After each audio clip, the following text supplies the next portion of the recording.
성경 말씀 같이 보시겠습니다. 신약 성경 304면에 있는 갈라디아서 3장 1절부터 3절까지 말씀. 신약 성경 304면에 있는 갈라디아서 3장 1절에서 3절 말씀입니다.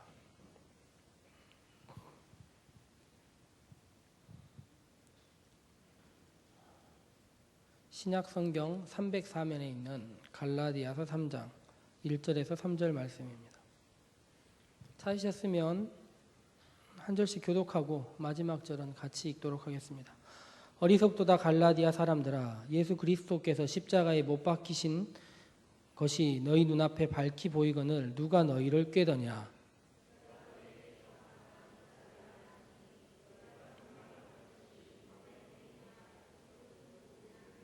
같이 읽겠습니다. 너희가 이같이 어리석으냐. 성령으로 시작하였다가 이제는 육체로 마치겠느냐. 우리가 매주 성경을 읽고 있는데 성경의 분량을 떠나서 성경 한 권에 대해서 이야기하는 것은 쉽지 않은 일입니다. 어쨌든 성경 한 권이 쓰여지게 되는 충분한 이유가 있고 성경 한 권을 전체를 이해하는 일은 굉장히 어려운 일입니다. 그럼에도 불구하고 목사님들이 설교를 교회에서 하다 보면 유난히 자주 언급되는 성경들이 있습니다.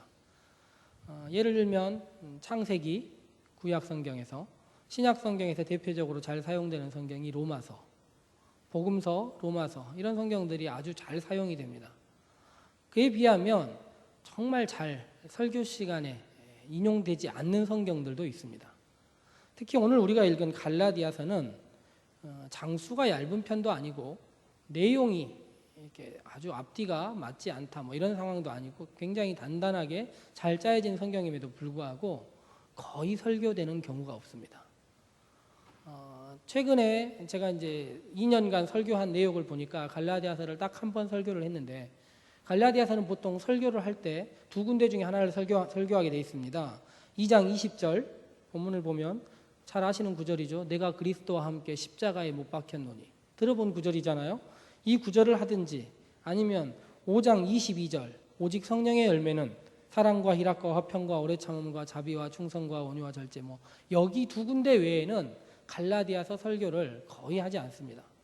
제가 타교회도 다니면서 이렇게 성경을 봤는데, 설교하신 걸 봤는데 갈라디아서 설교를 하는 목사님도 드물고 갈라디아서를 공부하는 일도 쉽지 않은 일입니다.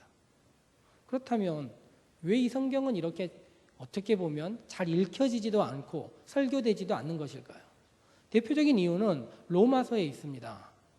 왜냐하면 성경 학자들이 연구할 때 간단하게 개관으로 설명을 할 때 갈라디아서는 로마서와 비슷하다 이런 생각이 있어요.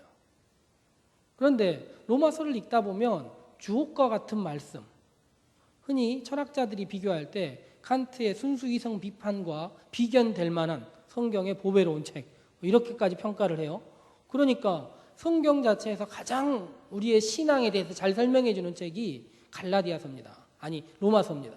그런데 로마서와 갈라디아서가 비슷해요. 형태가. 앞쪽에는 믿음에 대한 이야기가 나온 것처럼 보이고 뒤쪽에는 삶에 대한 이야기가 나온 것처럼 보입니다. 그렇기 때문에 애써 갈라디아서를 읽지 않고 비슷한 구절이 있는 로마서를 읽을 수밖에 없는 것입니다.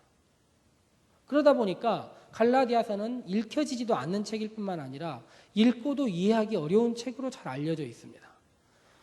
한 가지 명심해야 될 것은 갈라디아서와 로마서 중에 갈라디아서가 먼저 기록된 책이라는 거예요.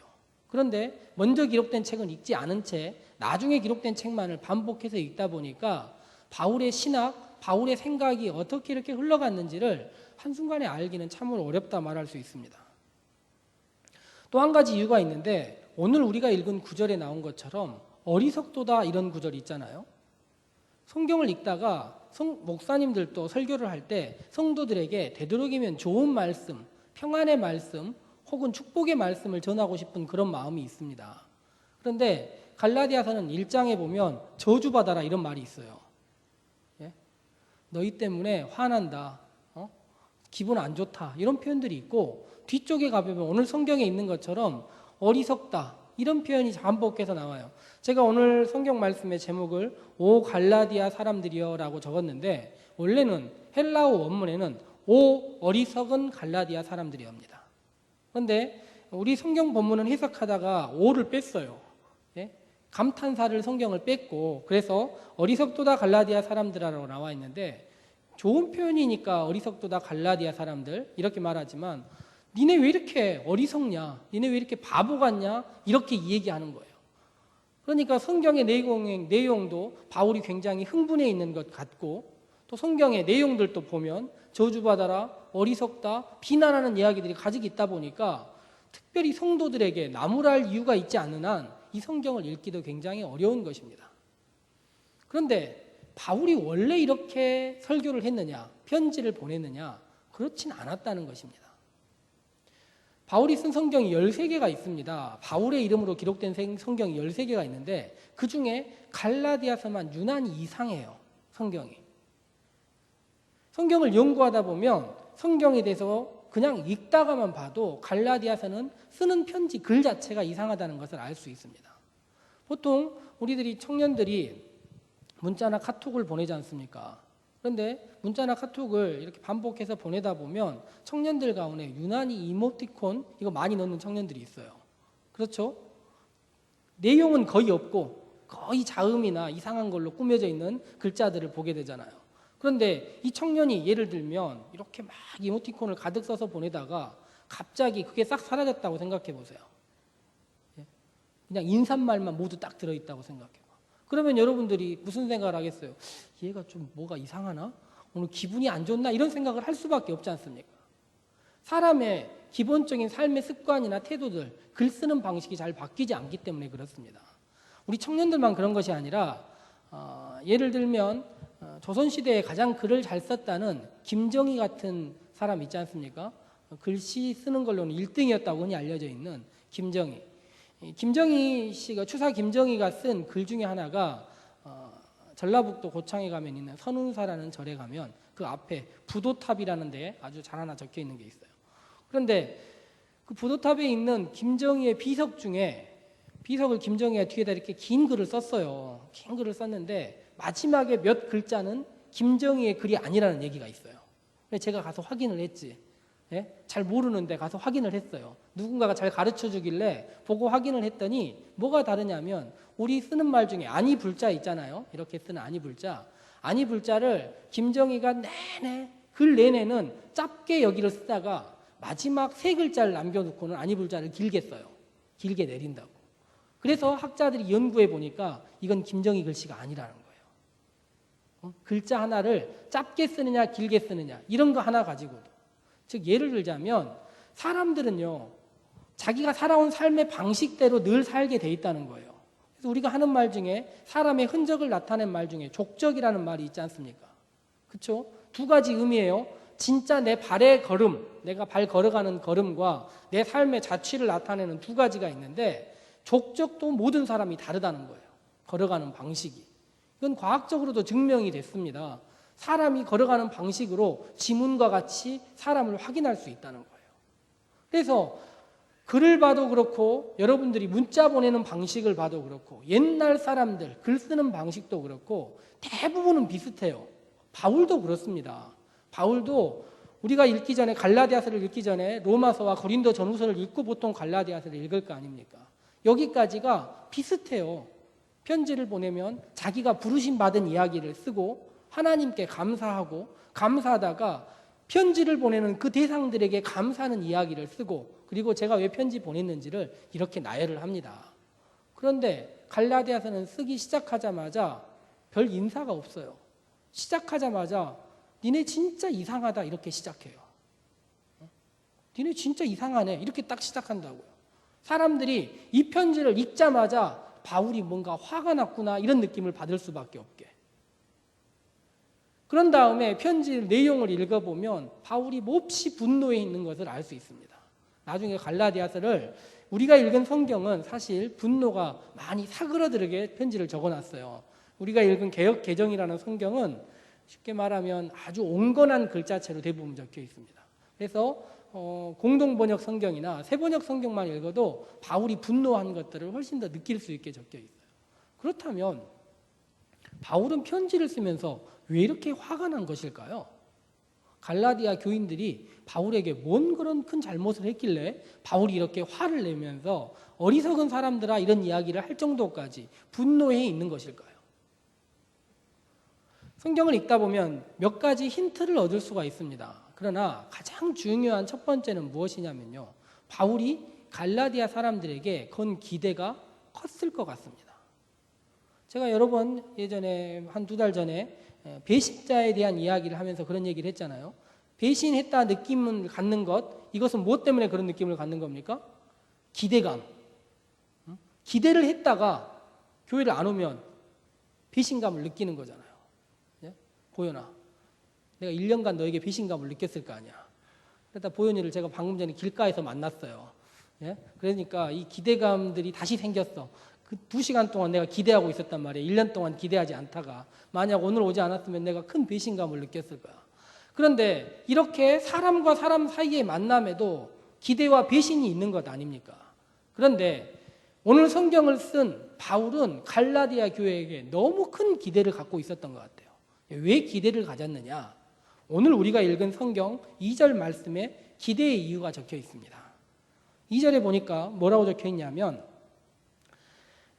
다만 내가 너희에게 이것을 알려 하노니 너희가 성령을 받은 것이 율법의 행위로냐 혹은 듣고 믿음으로냐 이런 부분이 있어요.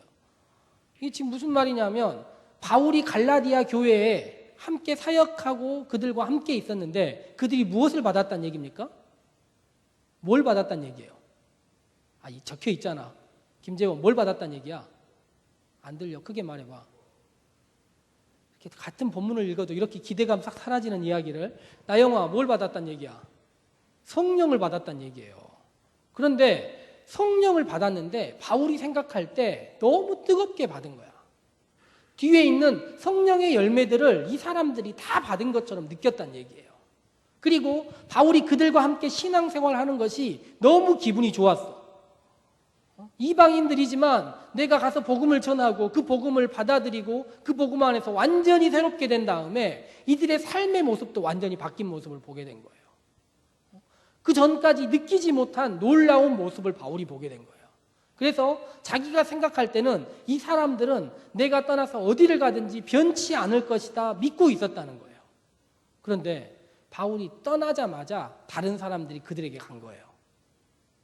다른 사람들이 그들에게 가서 바울이 전한 것과 다른 이야기를 전했는데 1장에 보면 이렇게 나왔어요. 너희가 이렇게 빨리 복음에서 떠난 것이 난 믿어지지 않는다 이렇게 얘기를 하는 거예요. 예를 들면 제가 이번 주까지 여러분들에게 청년들에게 성령을 받아라 얘기하고 여러분들이 뜨겁게 마음 가운데 새로움을 받고 목사님 제가 신앙생활을 올바로 어떻게 해야 되는지 알았습니다라고 얘기하고 너무 뜨거운 마음 가지고 찬양하고 기도하고 했단 말이에요. 근데 제가 이 교회를 떠났어. 다음 주에 들려온 소리가 뭐냐면 청년들이 그런 마음 싹 사라져 버렸대요. 교회를 향후회처럼 생각한대. 이런 소식을 제가 들으면 제 마음 가운데 어떤 생각이 들겠어요? 김재원, 내가 가만히 있겠어? 니네 집 찾아가지 않겠냐고. 찾아가서 화내지 않겠냐고. 그 마음이라는 거예요. 바울이 이들에게 너무 큰 기대를 갖고 있었는데 이들에게 그 기대감이 싹 사라지는 한 가지 일이 생기고 그 다음에 이 사람들이 완전히 돌이켜버렸다는 거예요. 바울이 화가 난 겁니다. 그래서 반복해서 계속 이야기를 하고 있는 게 뭐냐면 너희가 어떻게 이럴 수 있느냐 어떻게 이럴 수 있느냐 계속 반복하고 있는 거예요. 그러면서 3장에 들어서니까 본격적으로 이야기를 시작합니다. 그 이야기의 핵심이 뭐냐면 그거예요. 너희가 성령을 받았는데 성령 받고 너희 삶이 돌이켜졌는데 놀라운 새로운 삶을 살게 됐는데 성령을 받을 때 무엇 때문에 성령을 받았느냐 이렇게 묻고 있는 거예요. 성령을 받을 때 바울이 지금 묻는 것은 믿음으로 받았느냐 율법의 행위로 받았느냐 이렇게 묻고 있는 것입니다. 제가 본문을 시작할 때 한국교회가 갈라디아서를 잘 읽지 않는다 이렇게 얘기를 했습니다. 읽지 않는 이유가 뭐처럼 느껴지냐면 흔히 갈라디아서는 이런 오해가 있어요. 갈라디아 교인들은 율법을 잘 지켰다. 뭘 잘 지켰다고요? 율법. 율법을 잘 지킨다는 말이 무엇이겠습니까? 교회에 오라 그러면 잘 오는 거예요. 시간을 지켜라 그러면 잘 지키고, 술, 담배 하지 마라 하면 하지 않고, 예? 봉사해라 그러면 봉사 잘하고, 신앙생활에서 자기가 해야 될 일들을 잘 지켰다는 거예요. 너무 잘했다는 거예요. 그런데 이것이 중요한 것이 아니라 믿음이 중요한 것이다. 지금 이렇게 성경이 말한다는 거예요. 그런데 한국 교회 가운데, 성도들 가운데 너무 이렇게 잘하는 사람이 얼마나 되겠어요? 1년 52주 교회 한 번도 안 빠지고 신앙생활 잘하기 위하여 큐티하고 목사님 성경 읽으라면 읽고 새벽 예배 나오라면 나오고 너무 잘하는 거예요. 그런데 이것이 중요한 것이 아니라고 말하기가 쉽겠냐는 거예요. 우리 청년들 가운데서 새벽 기도 나오는 청년들이 가끔 한 명씩 있어요. 그런데 새벽에 꼭 교회 나와야 돼? 그렇게 율법적으로 살지 마. 이렇게 얘기할 수가 없잖아요, 목사가. 예? 예를 들면 우리 청년들 가운데 헌신하겠다는 다짐을 가지고 찬양팀 와서 열심히 봉사하고, 예? 금요일 날도 와서 찬양팀하고 열심히 하는 청년이 있는데 그게 중요한 게 아니야. 본질상 잘 믿기만 하면 돼. 어떤 목사가 이런 얘기를 하겠냐는 거예요. 그런데 갈라디아서를 읽다 보면 그런 생각이 드는 거예요. 이 사람들은 형식적으로 잘 지키려고만 하고 믿음은 없는 사람인 것처럼 한국 교회가 얘기하고 있으니까 한국 교회에서는 이 성경을 읽을 이유가 없다는 거예요. 그런데 오늘 성경을 읽다 보니까 2절과 3절을 꼼꼼히 읽어보면 이런 것을 알 수 있습니다. 갈라디아 교인들이 진정으로 신앙생활을 열심히 하기 위하여 규칙적으로 모든 것을 잘하고 있었는데 그게 문제가 됐냐 이거예요. 근데 그게 아니라는 겁니다. 오늘 성경의 핵심은 이런 것입니다. 갈라디아 성도들이요, 바울과 함께 신앙생활하면서 바울이 이렇게 얘기를 했어요. 너희가 믿음을 갖고 성령의 열매를 받고 새로운 삶을 살아라 이렇게 얘기를 한 겁니다. 그리고 그들이 새로운 삶을 살 마음의 준비를 충분히 했어요. 그리고 새로운 삶을 살기 위하여 노력했습니다. 그러고 나니까 뭐가 생겼냐면 5장 마지막에 있는 것처럼 성령의 열매들이 자기 안에 생긴 거예요. 사랑, 희락, 화평, 오래 참음, 자비, 양성, 충성, 온유, 절제가 생긴 겁니다. 그들 안에 생기고 있었는데 막상 이렇게 살려고 하니까 세상에서 살기가 쉽지 않은 거예요. 하나만 얘기해 봅시다. 성령의 열매를 받고 신앙에서 예배를 드린 다음에 마음의 뜨거움을 받고 오래 참아야겠다 생각했어요. 그리고 세상에 나가보니까 오래 참으려니 쉬워요, 어려워요? 김재원 쉽겠어, 어렵겠어? 여자친구한테도 오래 못 참겠잖아. 그런데 다른 사람한테 오래 참을 수 있겠어? 이게 쉽지 않은 일이에요. 그런데 하나뿐만 아니라 여러 가지 열매를 가지고 그들에게 그걸 지켜라 얘기를 했는데 처음에는 그걸 지키려는 마음의 감동을 받았어. 바울 때문에. 성령의 열매를 바울이 주고 하나님께서 주신 열매를 그들이 받아 누리고 살다 보니까 그들 안에 새로움을 가지고 내가 이렇게 살아야겠다라는 다짐들이 매일매일 생겨난 거예요. 그래서 변화된 삶을 살기 시작했습니다. 그런데 변화되는 삶을 살다 보니까 밖에 사람들과 비교돼서 맨날 무슨 생각이 들까요? 손해본다 이런 느낌이 드는 거예요. 예? 성령 받고 믿음 갖고 살다 보니 손해본다 이런 생각이 드는 거예요. 그때 어떤 사람들이 그들 가운데 온 겁니다.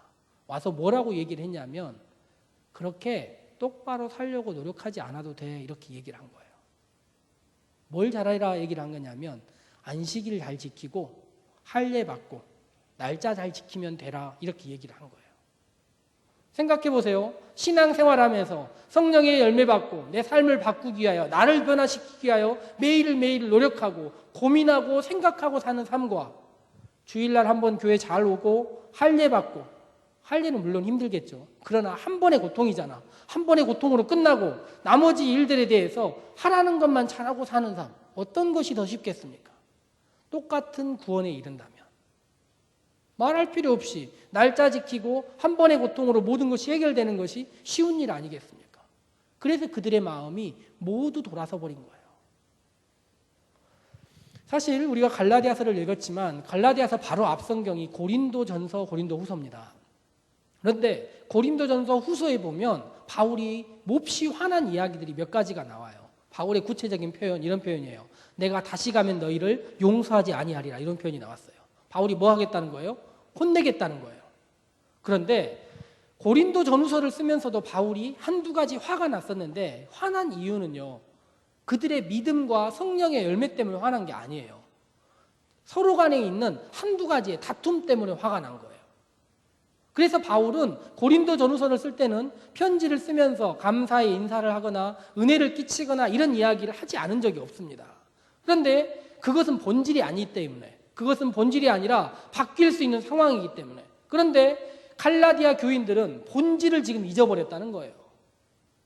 신앙에서 가장 중요한 것이 내가 예수를 믿고 있다면 믿고 있으면서 어떻게 살아야 될지를 생각하고 신앙 안에서 고민하는 것인데, 그 고민을 놓쳐버리고 단순 반복하는 삶으로 신앙생활하게 만들었다는 것입니다. 저의 얘기를 들어보자면 저도 어렸을 때 이런 적이 있습니다. 요즘 신앙생활하는 청년들은 별로 그런 일이 없겠지만 저는 어렸을 때 저희 아버지가 목사님이고 아주 어떻게 보면 보수적인 교회에서 신앙생활을 해서 주일날은 공부하지 않기 이렇게 다짐이 돼 있었어요. 예? 월요일날 시험이 아무리 중요한 시험이 있어도 주일날은 공부하지 않습니다. 예? 주일날은 절대 공부하지 않아요. 그래도 그 다음날 시험 보면 시험 성적이 적당히 잘 나왔어요. 그러니까 그걸 무슨 생각을 했을까요? 하나님이 도와주신다 생각을 했겠죠. 당연히 그런 생각하지 않겠습니까? 그리고 공부를 아예 하지 않는 것은 아니고 토요일 날 밤 12시까지 공부를 해요. 그리고 12시가 딱 넘으면 내려놓습니다. 그리고 주일날은 내내 놀아요. 아무것도 하지 않고 놀다가 주일날 밤 12시가 되면 새벽 1~2시까지 공부하다 자고 아침에 시험 보러 가는 거예요. 그리고 만약 주일날 공부하러 집에 가야 된다, 공부하러 도서관 가야 된다, 독서실 가야 된다 생각하면 그 사람을 어떻게 보겠습니까? 예수 똑바로 안 믿는 거다 얘기를 하는 거죠. 제가 어렸을 때 환경이 그랬어요. 저보다 조금 더 심한 교회는 어떻게 했었냐면 주일날 공부가 아니라 주일날 돈을 못 쓰게 했어요. 토요일날 사는 건 괜찮아. 토요일날 음식을 미리 사다 놓고 주일날 먹는 건 괜찮아요. 그런데 주일날 돈을 쓰는 것은 율법에 어긋나는 일이야. 안식일을 지키지 않는 거라고 생각한 거예요. 그렇게 살았었어요. 그런데 주일날 공부를 하지 않는 것과 성령의 열매를 맺는 것은 아무 관련이 없었습니다. 그냥 공부만 하지 않을 뿐이에요. 돈만 쓰지 않을 뿐이고 주일날 다른 일을 하지만 않을 뿐이지 사랑과 희락과 화평과 오래 참음에 관한 어떤 것도 하지 않고 사는 것입니다. 그러면서도 마음속에 어떻게 생각할까요? 나는 주일날 공부하지 않으니까 하나님 뜻대로 산다 이렇게 생각하는 거예요. 지금 갈라디아 교인들에게 있는 문제가 그거라는 것입니다.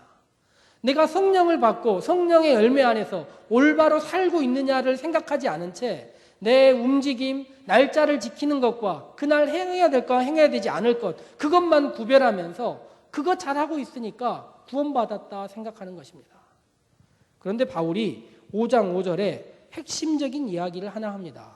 5장 5절 성경 읽어보면 이런 구절이 나왔습니다. 같이 한번 5장 5절을 찾아서 한번 읽어보도록 하겠습니다. 5장 5절 같이 읽겠습니다. 시작. 우리가 성령으로 믿음을 따라 의의 소망을 기다리노니.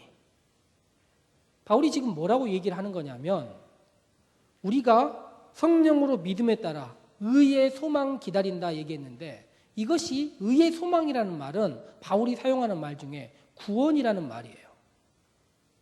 이게 지금 갈라디아서는 여러분들이 성령을 받았다고 해서 지금 구원받은 게 아니라고 얘기하고 있는 것입니다. 한국교회의 구원론에 정면으로 도전하는 이야기죠. 우리는 믿으면 바로 어떻게 되는 거예요? 양영필, 믿으면 어떻게 돼? 구원받았지. 그래서 지금 죽으면 천국 갈 수 있어 없어? 있잖아. 정규일 어디 있어? 정규일. 우리 CCC 정규일. 2층에 있나? 2층에 있네. 저 청년도 구원받았다고 얘기할 거예요. 그 그림 그려가지고 내 마음에 예수님이 바깥쪽에 있었는데 이것을 예수님을 이 안쪽으로 모시면 바로 구원받는 거라고 얘기를 해요. 그런데 바울이 뭐라고 얘기를 하냐면 우리가 의의 소망을 기다린다는 거예요. 아직 구원 못 받았다는 거예요. 언제까지? 성령의 열매를 온전히 맺기까지.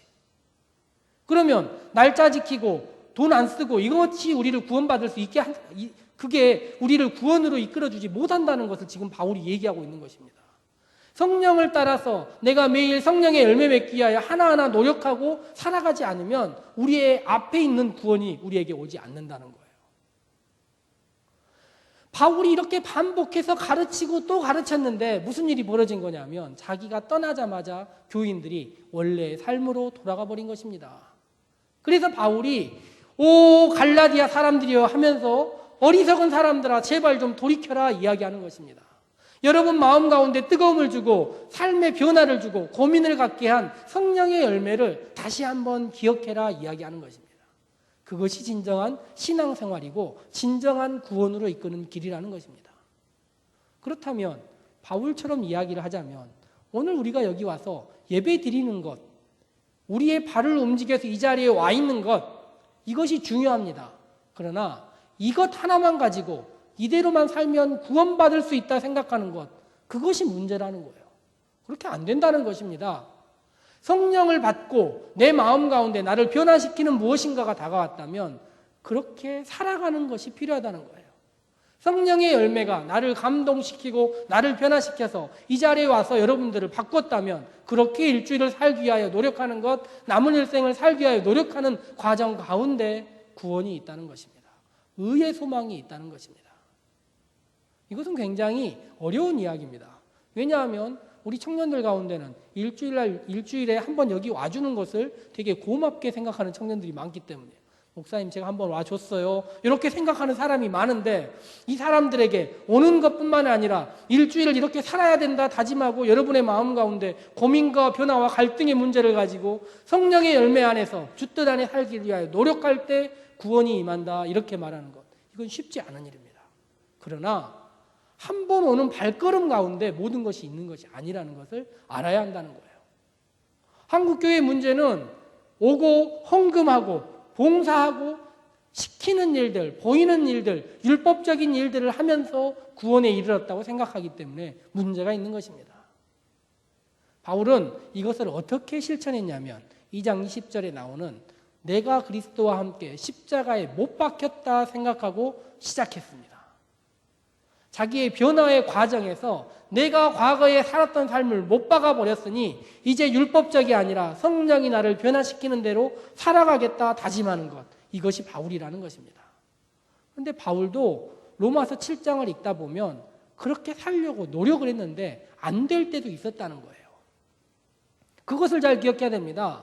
바울도 하려고 했는데 안 되더라는 거예요. 성령의 열매대로 살려고 했는데 잘 안 되더라는 거예요. 그래서 화도 내고 분노도 하고 자기 스스로도 오래 참지 못해서 화평의 사람이 되지 못해서 힘들어하는 많은 경우가 성경 가운데 나타난다는 것입니다. 그렇지만 내가 되지 않는다, 내가 성령의 열매대로 살지 못한다고 고민하고 나를 돌이키고 있는 그 과정 가운데서 진정한 성령의 열매가 맺혀지는 것입니다. 그러므로 우리들도 예배를 드리고 세상 가운데 나가 살 때 매일매일 삶에서 나를 변화시키기 위한 노력과 고민이 필요한 것입니다. 그것이 진정으로 의의 소망을 기다리는 일, 구원에 이르는 일입니다. 이 자리에 와서 예배를 드리는 것도 무척 중요합니다. 그러나 이 예배라는 하나의 형식과 함께 우리의 일주일을 성령의 열매로 살아서 하나님께서 우리에게 주시는 그 귀한 것들을 받아 누리기 위한 한 걸음 한 걸음이 있을 때 진정한 구원의 길에 이르게 된다는 것입니다. 오늘 성경 말씀은 바울이 오 갈라디아 사람들이여 라고 이야기했다고 제가 적었습니다. 그런데 바울이 혹은 제가 예수님이 갈라디아 교회에만 이렇게 이야기하겠습니까? 오 신당 중앙의 청년들이여 라고도 이야기하지 않겠습니까? 내가 십자가에 못 박은 것이, 못 박힌 것이 너희들이 율법적으로 한번 교회에 나오는 것, 그것만을 위하여 그렇게 하는 것이 아니다 이렇게 이야기하는 것입니다. 성령의 열매가 여러분들 앞에 있으니 주님께서 우리를 위하여 십자가에 못 박히셨고 우리를 구원의 길로 인도하셨으니 그 구원의 온전한 길에 이르기 위하여 오늘 말씀에 있는 것처럼 우리를 변화시키는 성령의 열매를 얻기 위하여 노력하는 삶을 살아야 되지 않겠습니까? 오늘부터 시작하는 일주일의 삶이 다시 한번 시작되는 고민과 갈등의 문제지만 그렇게 고민하고 주님 제가 올바로 살아가겠습니다 라고 다짐하고 살아갈 때 성령님이 여러분들을 도우실 것입니다. 그 도움에 의지하여 돌아오는 귀한 일주일을, 귀한 시간들을 믿음으로 승리해 살아갈 수 있는 우리 신당중앙의 청년들, 사부예배에 참석한 성도들 되시기를 소망해 봅니다. 같이 한번 기도하겠습니다. 마음을 모으고 돌아오는 일주일, 내가 예배 드린 것에 만족하는 것이 아니라 주님의 뜻에 따라 일주일 살아보겠습니다 라고 다짐하여 오늘부터 시작되는 귀한 일주일 주의 뜻에 따라 살아가는 우리 되게 해달라고 같이 한번 기도하시겠습니다. 사랑의 하나님 감사합니다. 우리에게도 말씀을 주시고 성령을 주신 것을 감사합니다. 변화의 영께서 우리 가운데 함께 하셔서 우리들에게 성령의 열매를 맺게 하시고 그 성령의 열매를 통하여서 귀한 일주일 살아갈 때 주님의 자녀로서 주님의 십자가를 본받은 귀한 사람들로서 살아갈 수 있도록 함께하여 주시옵소서. 우리들이 율법적으로 이 예배에 만족하고 살아가는 것이 아니라 주님께서 주신 놀라운 은혜가 우리 앞에 있음을, 의의 소망이 우리 앞에 있음을 기대하고 기다리며 살아가는 우리 될 수 있도록 인도하여 주시옵소서. 예수님 이름으로 기도합니다. 아멘.